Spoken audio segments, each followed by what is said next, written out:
Hey everyone, I'm Melissa and I'm here to contribute to the revenge trope stories. This story is more about karma, the consequences people face from their own actions, and by people I mean my younger sister Carly. Now, let me give you some insight into our relationship. I'm the eldest sibling in our family, and it's just been Carly and me. You see, Carly and I grew up in your typical suburban household. Our parents doted on us and life was pretty darn good. Carly was the brainiac, acing all her tests and charming everyone she met. Meanwhile, I was just, well, me. Always getting into trouble and never quite living up to the family expectations. So it was just us, our parents, and our cozy little home.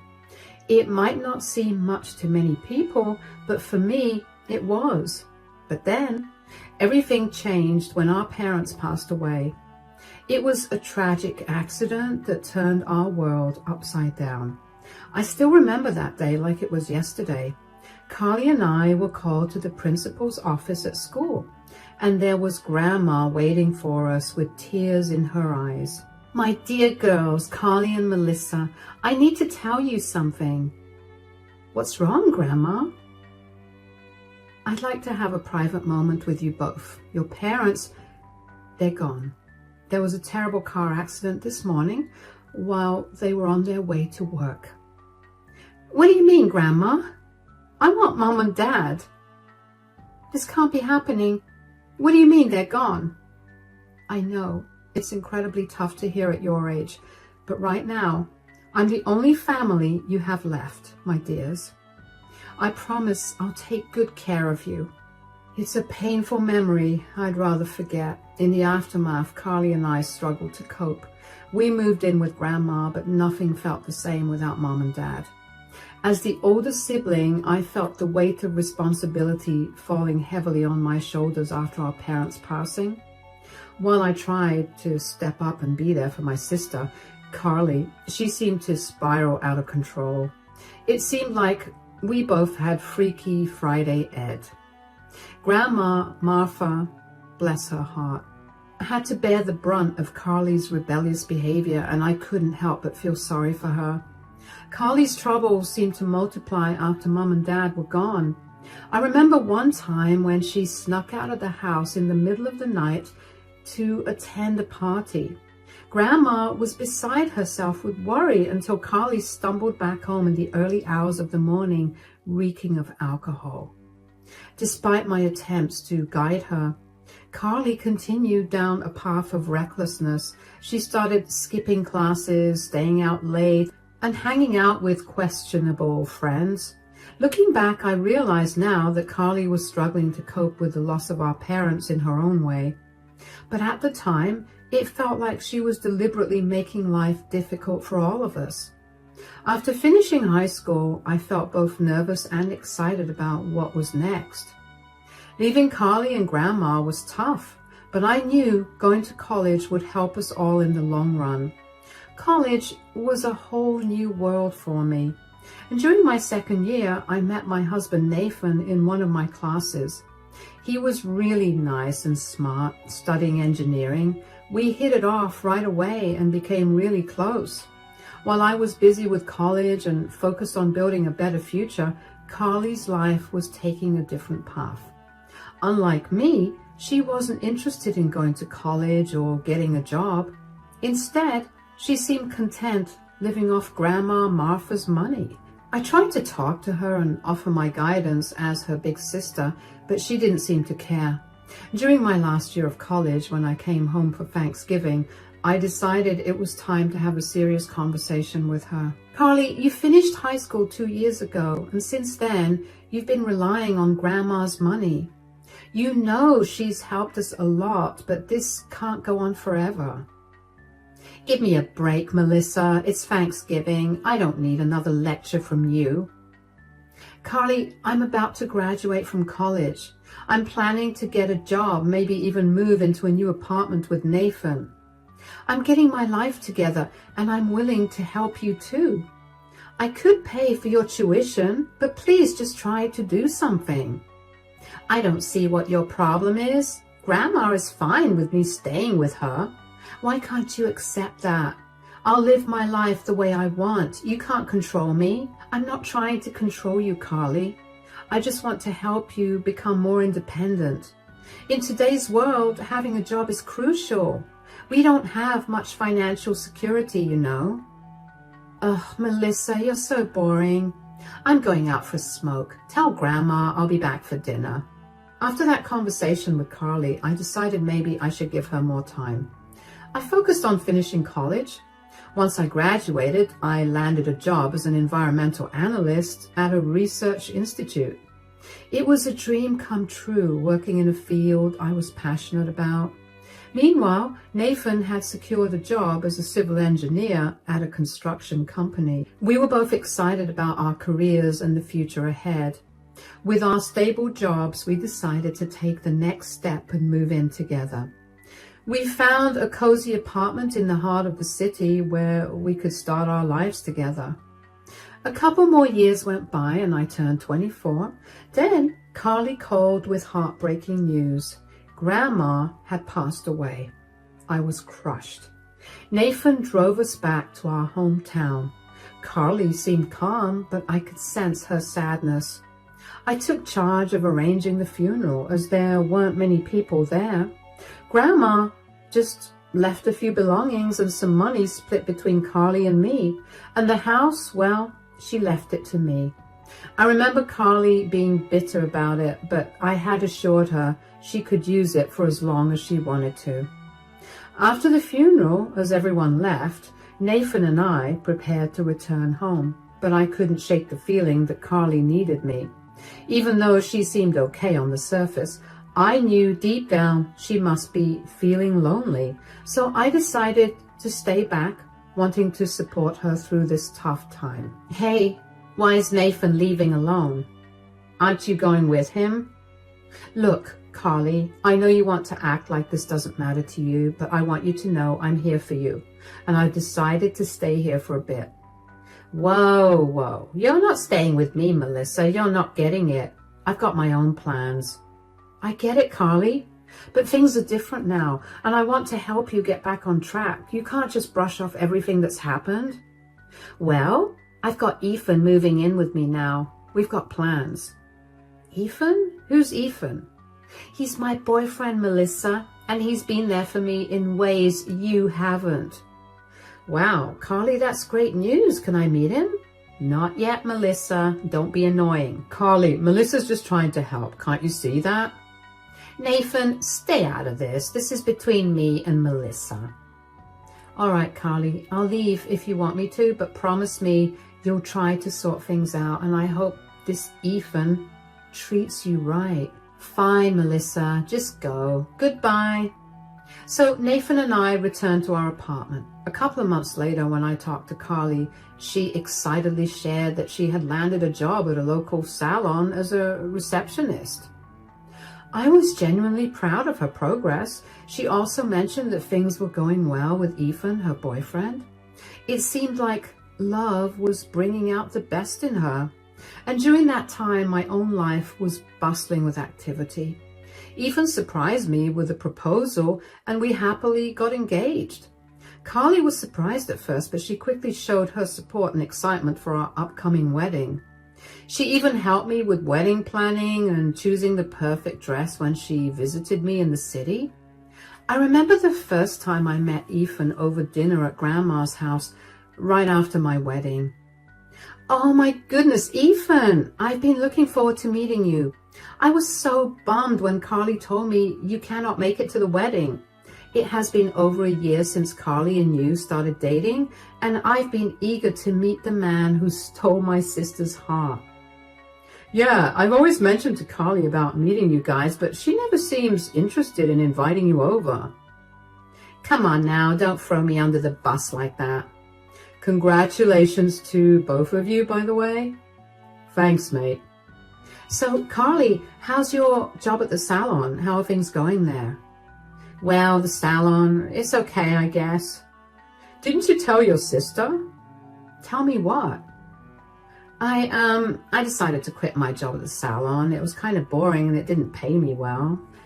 I've always told her that getting a college degree would open up better opportunities for her. She's a smart girl and she could have landed a better job. Well, it's never too late to pursue higher education, right? I've told you guys 1,000 times, I just don't want to go to college. I'm 23, I can make my own decisions. Anyway, Ethan seems to be doing well. He's taking care of your living expenses here, isn't he?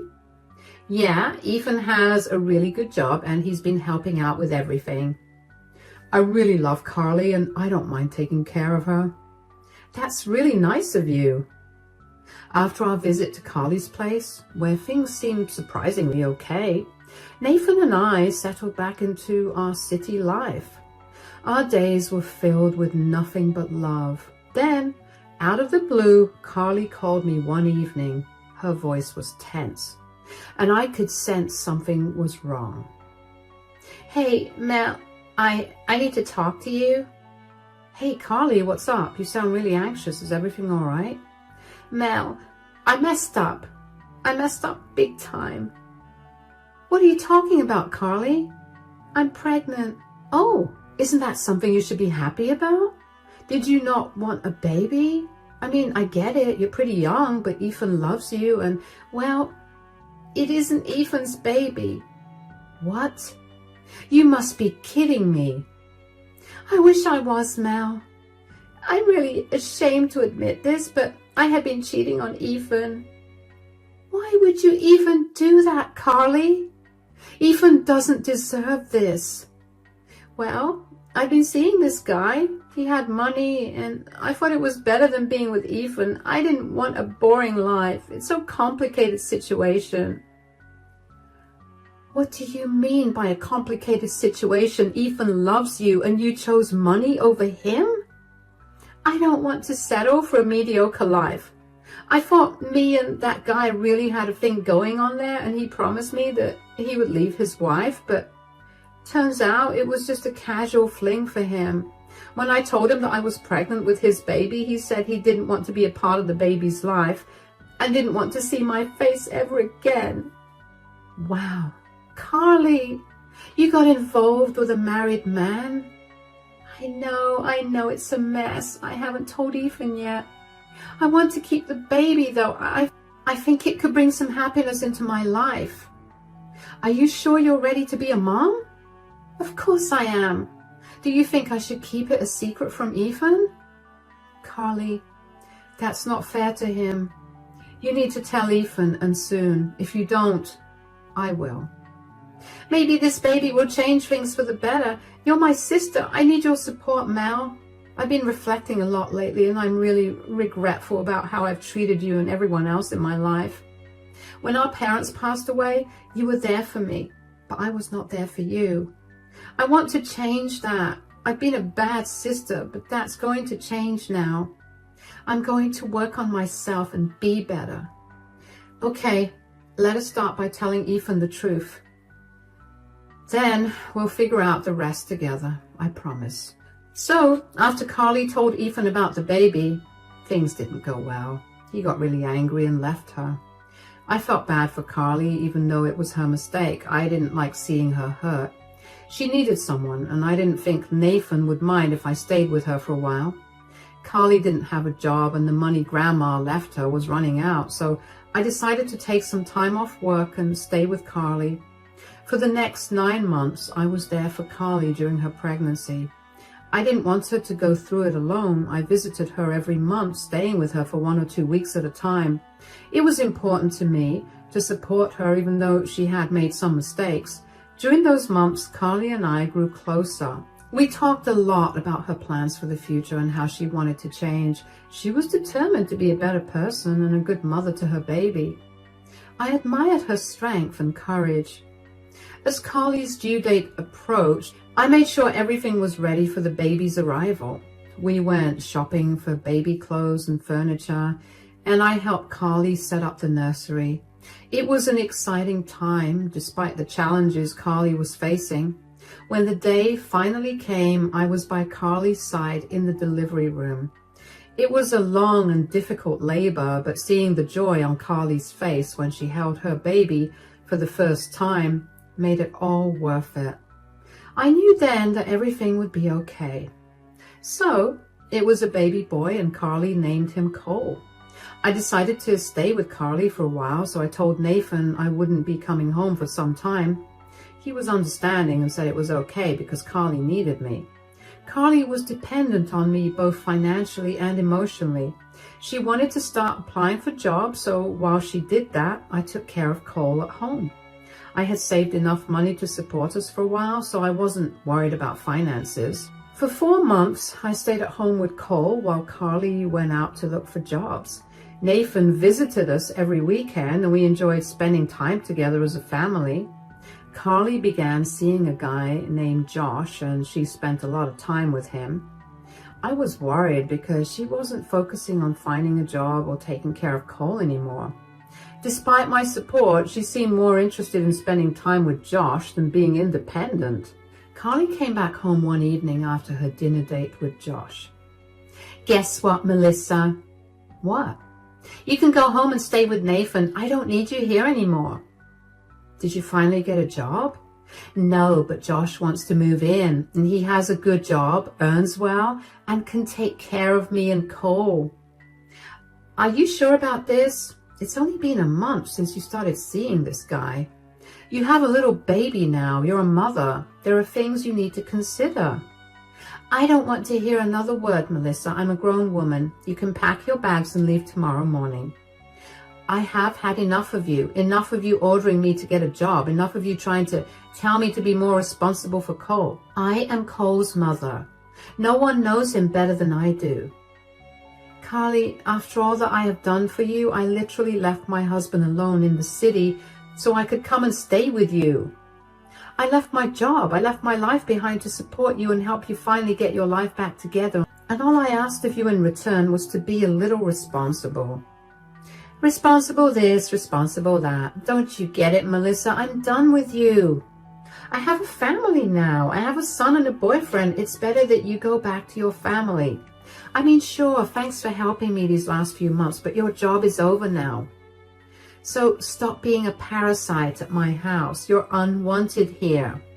I'm putting Cole to sleep now. I expect you to be gone when I wake up." So, dear reader, that incident happened around 8 years ago. After Carly said those hurtful words to me, I reached my breaking point. I went home to Nathan, poured my heart out to him, and shared what Carly had said. Nathan helped me see the truth. Carly was using me for my money and support. Though I didn't want to believe it, it was true. I was blind to reality. I had always been there for Carly financially and emotionally. I covered all her expenses during her pregnancy, supported her appointments and medical needs, and even encouraged her to seek therapy, footing the bill for that too. It's not about comparing love and money, but I gave her both. Yet all she did was disrespect me and cast me aside when she found someone else. So we stopped talking altogether.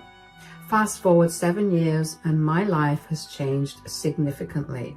I was blessed with a baby girl named Ariel who just turned 6. Nathan and I were fully immersed in our life in the city, balancing work, family, and parenthood. Amidst all this, Carly faded into the background. She never reached out, never apologized, not even a simple thank you for all I had done.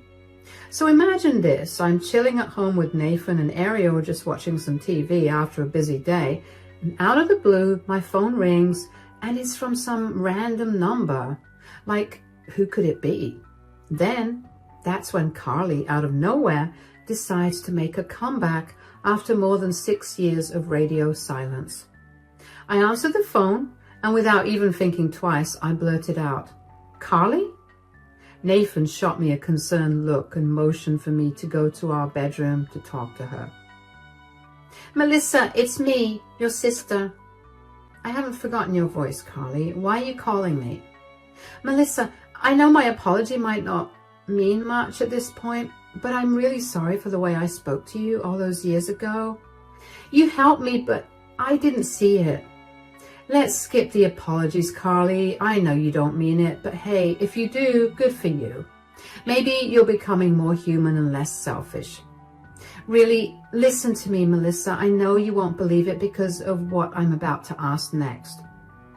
What now? I need some money. Josh left me. Do you remember your nephew? He has not eaten anything in 2 days. We literally have no money. The school is threatening to kick him out, Melissa. I'm begging you. If not for me, then for your nephew. Carly, I'm not falling for this again. Don't use your poor kid to get my sympathies. Please, just for a few months, I need some money. I just want a stable life for my son. I promise I'll get better this time. Enough with the promises, Carly. I have my own responsibilities now. I can't spare any money for you. What kind of responsibilities? Well, I have a daughter of my own now. Oh, congratulations. So I have a niece now? What's her name? Her name is Ariel. I would love to meet her someday. But Melissa, please imagine this. If, God forbid, you were in a bad position like this, wouldn't you want someone to help your Ariel? You don't have to say yes right now, but please know that we literally don't have anything. The electricity got cut off yesterday as well. Take your time, think about it. Just know that I'll be indebted to you for life and I will return every penny. Just think of Cole. He's a child. He hasn't done anything wrong. Please don't punish him for my mistakes. He shared the same blood as you, after all. I'll talk to Nathan about it. I'll see if I can do something. Thanks, Melissa. After talking to Carly, I had a lot to think about. She asked for help, but I was mostly worried about my nephew, Cole. Thinking about Cole made me sad. He was innocent and didn't deserve any of this. God knows what that poor boy must have been through lately. I couldn't bear the thought of him suffering because of Carly's mistakes. Talking to Nathan about it helped me put things into perspective. We both agreed that Cole's well-being was the most important thing right now. It wasn't about Carly anymore. We decided to visit Carly and Cole to see how they were doing. I sent Carly a text saying we wanted to come over every weekend, and she agreed. So on Saturday, Nathan, Ariel, and I drove to Carly's house, which I hadn't seen in over 7 years. It felt strange returning after so long, and seeing Carly after so long felt strange. Cole seemed like a sweet and cool kid. I introduced Ariel to him and they got along well, playing in the park together. Nathan watched over them while I talked with Carly in the kitchen. Look, Carly, I'm giving you this money for Cole's sake, not yours. And it's not a gift. Think of it as a loan. Oh my God. Thank you so much, Melissa. You're so generous. I promise things will be different this time. Well, I hope things do turn out better, and please take care of Cole. He's a smart kid. Just make sure you use the money wisely for Cole's needs. I will, Melissa, I promise. Thank you again for helping us out. So I set up this deal where I'd send Carly half the money from my paycheck every month. It was tough, but I felt like I had to do it for Cole. Carly said she was sorting stuff out and needed more time and wanted my trust. But I wasn't just giving her money for herself. It was for Cole. We'd visit every month and Ariel and Cole got along great. They were cousins after all. Carly seemed better, but I was wary. I had to use my head more than my heart this time. I decided if Carly didn't get her act together in a year, I'd stop the allowance with a prior heads up. For about 10 months, things seemed quiet, but then something unexpected happened. One day, I received a call from Carly's landline. When I picked up, I could hear Cole on the other end. Oh, hey there. Cole, how are you? Hi, Aunt Melissa. I need you. What do you mean you need me, Cole? Is everything okay? Are you safe? I'm really hungry. I haven't eaten anything, and Mom, she's gone forever. What do you mean she's gone forever? Where did she go? I don't know. There's this paper. She left a letter. It says, Dear Melissa. I don't quite understand it, but maybe she left it for you. I don't think she's coming back. Oh, God, for how long have you been on your own? It has been 2 days. Oh, my God, do you have school today? Well, I haven't gone to school in a long time. Don't worry, kiddo. I'm coming over. When I heard Cole's voice, my motherly instincts kicked in. It was heart-wrenching to hear him, just a little boy, talking about his mom being gone forever. I was furious, mad at Carly for putting Cole through this. I couldn't understand how she could let things get this bad. I called Nathan and I told him what happened and asked him to stay with Ariel while I rushed to Carly's house. It was a long drive, about 5 hours, but I had to make sure Cole was okay. When I finally arrived, I hugged him tightly. I took Cole to the nearest diner and treated him to a nice meal. While he was eating, I carefully opened the letter that I had picked up from the house earlier and started reading it. Dear Melissa, I don't even know where to start. And once again, I've let you down and I'm not even sorry anymore. My life has been a mess and I needed that money. I'm sorry for deceiving you. I never sent Cole to school. I just didn't want him anymore. I collected all the cash you sent me and now I'm leaving. Cole is no longer my concern. I've realized I need a fresh start for myself. Do whatever you want with that loser. Foster care, orphanage, it's up to you. I just want a better life for myself. I'm done with pretending. I'm gone for good. You were foolish to trust me again, but you've always been a pawn in my game. You won't hear from me again. Goodbye. I couldn't believe what I had just read in Carly's letter. The way she had deceived me was infuriating, but this time I was determined to make things right. I told Cole to pack his things because he was coming home with me. We drove back to the city and arrived at my apartment.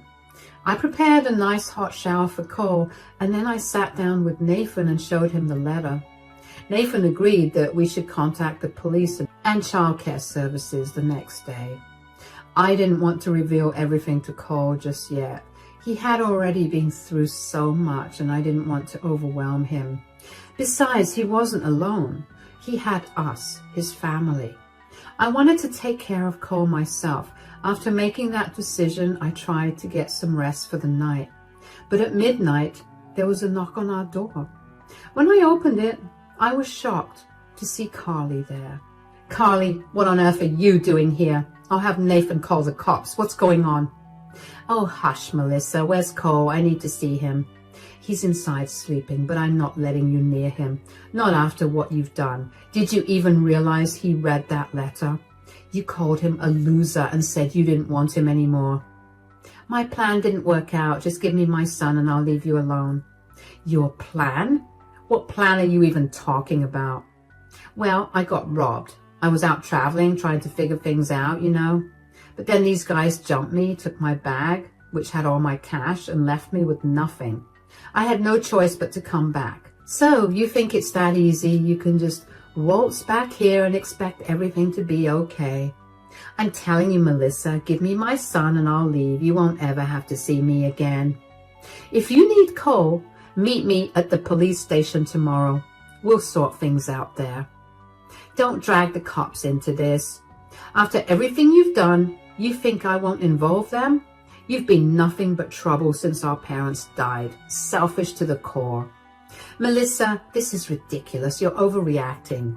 Overreacting? You abandoned your own child. You're going to pay for this, Carly. I won't let you ruin Cole's life any further. You don't understand what I've been through. And what about what Cole's been through? He deserves better than you. I'm calling my lawyer tomorrow. We're taking custody of Cole. You can't do that. He's my son. Not anymore. You gave up that right when you left him alone. You're going to regret this, Carly. So here's how it all ended up. Cole is officially a part of our family now. After all the court drama, we finally got the legal papers declaring him as our son. It was a long journey, but seeing him settle in so well makes it all worth it. We made sure he got into a good school and gave him all the love and care he deserves. It's amazing to see how easily he accepted us as his parents. As for Carly, well, she's nowhere to be found. She doesn't have a job or anyone to turn to. The house she used to live in is legally mine, thanks to Grandma's will, and she's not allowed there anymore. Honestly, I don't even want to know where she is. My priority now is protecting Ariel and Cole from her influence. I don't think she'll ever come back, and that's just fine by me. We're creating wonderful memories together, and every day feels like a blessing. I'm grateful for the family we've become and for the chance to give Cole the life he deserves.